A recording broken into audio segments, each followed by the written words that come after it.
You could be up 30% in your account so far in 2026 by trading stocks on the S&P 500. But don't worry, I'm going to show you exactly how me and my team were able to go into this stock out here and how we were able to get a 15-to-1 risk to reward. Now, if you don't know anything about stocks, a 15-to-1 essentially means that every dollar that you put in, you essentially 15x it. Okay, first things first, I want you to save this video because I know for a fact that you're going to come back to it and you're going to rewatch it once, 2, 3, 4, 5 times. Now, to begin with, I trade on the daily time frame. Now, I'm not an options trader. I don't do crypto. I don't do futures. I don't do none of that. That is the fastest way for you to lose your money. I want you to pay attention to these 4 key components because these 4 key components has allowed me to create the life of my dreams. Actually, let me just show you.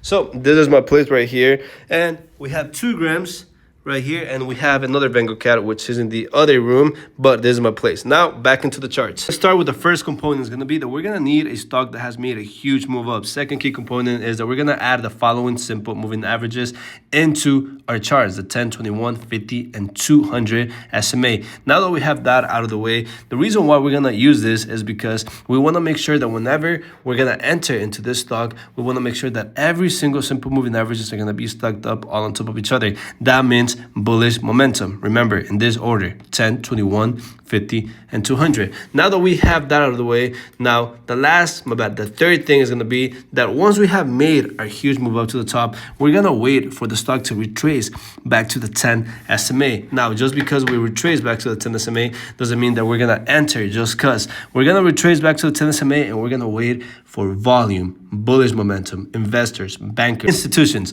going into the stock and buying a shit ton of it. Now, when we had our break and when we actually had a bounce at the 10 SMA, it was on this day, December 30th. Look at this volume. This volume looks way better than the other ones in the past month.